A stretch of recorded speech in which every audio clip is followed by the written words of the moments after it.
Mazuma TV back in the building, man. What's going on, y'all? Shout out to Mazuma Nation. Shout out to the Mazuma Mob. We in the building as always, man. I hope everybody's having a blessed, beautiful, positive, productive day. Back at y'all with my second video of the day, man. Just wanted to touch on this topic right here, man, because I feel like a lot of people not really speaking on this. And I'm seeing the plot before it unfolds, you know what I mean? So don't be surprised if this actually ends up happening, you know what I mean, a few months down the line, probably, you know, past a little bit past the summer, or maybe later down the year. And that's that Errol Spence is in a very good situation now where he might be the top opponent for Sebastian Fundora to face next. Now, let me tell you guys what I'm talking about. I spoke about it on live, so if y'all already know what I'm talking about, then shout out to y'all for tuning into the live. But, you know, obviously Sebastian Fundora is the WBC and WBO world champion as of right now, man. You know what I mean? He's the unified champion at 154 pounds, coming off of an upset victory against Tim Tszyu. You know what I mean? And there was a lot of speculation in terms of what was going to happen next for Sebastian Fundora in terms of opponents. You know, Terrence Crawford was trying to jump at that opportunity. He wasn't able to do so. You know what I mean? I think Samson Lukowicz, Fundora's team, strategically found a way to get themselves out of that Terrence Crawford situation, because historically, PBC doesn't fuck with Terrence Crawford, and that just is what it is, man. They feel like he's a high risk. You know what I mean? They feel like he's hard to do business with, and they don't want to cash out their guys on a man that's not signed with them. Simple and plain. Same shit they was doing with Jerron Ennis. You feel what I mean? So, you know, that was the thing, but they was able to get Terrence Crawford out of the way. So that eliminates one opponent. You know what I mean? Tim Tszyu, you feel me? They was talking about how there could possibly be a rematch, you know, later this year around November, December. However, according to these reports that's going on right now, it seems like them Saudis done grabbed Tim Tszyu in a possible fight with Virgil Ortiz. You see what I mean? Which is a great fight, and that's supposed to be going down August 3rd on the Terrence Crawford versus Israel Madrimov undercard in LA. You see what I mean? So it seems like, from what I'm understanding, Tim Tszyu's occupied. You know what I mean? Tim Tszyu's occupied, Terrence Crawford's occupied, because they're going to be fighting on the same card. And that only leaves one man, and that's Errol Spence. You know what I mean? Errol Spence went into the ring after Sebastian Fundora's victory. What the fuck is going on? These dudes is dickheads, bro. Fucking dummies. But anyway, it only leaves one person in the mix, and that's Errol Spence Jr. You see what I mean? He went in the ring, was talking crazy to Sebastian Fundora after the fight, talking about how he was going to break him down and shit like that, and how he would love the winner of the fight or whatever.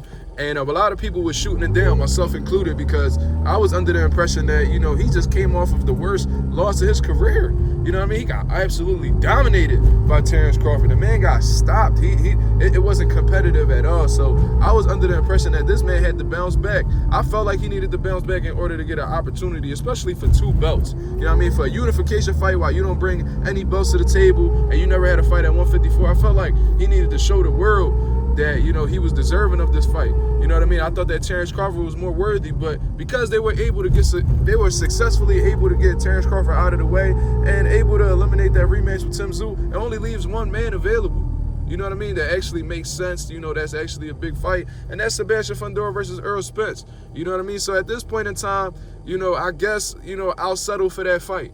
You know, considering that Terrence Crawford about to fight for the WBA at 154, you know what I mean? And, you know, Tim Tszyu's about to face Virgil Ortiz. You know, I guess, you know what I mean? I guess that we'll settle for the Errol Spence fight, which is still a great fight.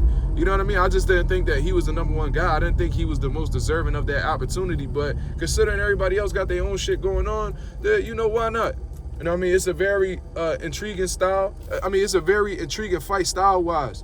You know what I mean? Errol Spence is a stepper. He walks to you, comes with the high guard. He rips shots to the body, a high-volume puncher. You know what I mean? And Sebastian Fundora, a tall, rangy fighter who most recently just learned how to keep fighters on the outside. High-volume puncher as well. He got some pop on his punches, but he's an accumulative puncher.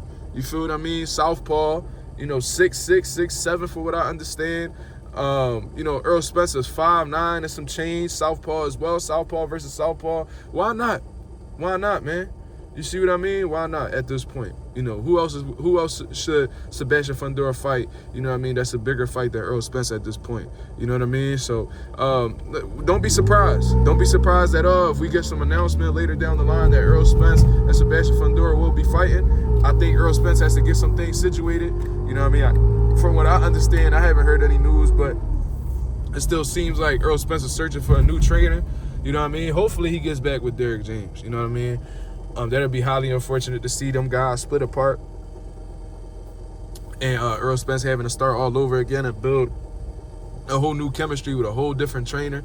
You know what I mean? And hopefully, you know, he'll be prepared to the best of his ability against Sebastian Fundora, because Fundora ain't no joke. You know what I mean? He's going to give Errol Spence some headaches in certain spots. And, you know, he's very capable of beating Fundora. Let's not get it wrong. But, you know, it's not going to be no easy task. I tell you that. So, y'all let me know what y'all think about this, man. Errol Spence might seize the opportunity to face Sebastian Fundora next for Unification at 154 pounds.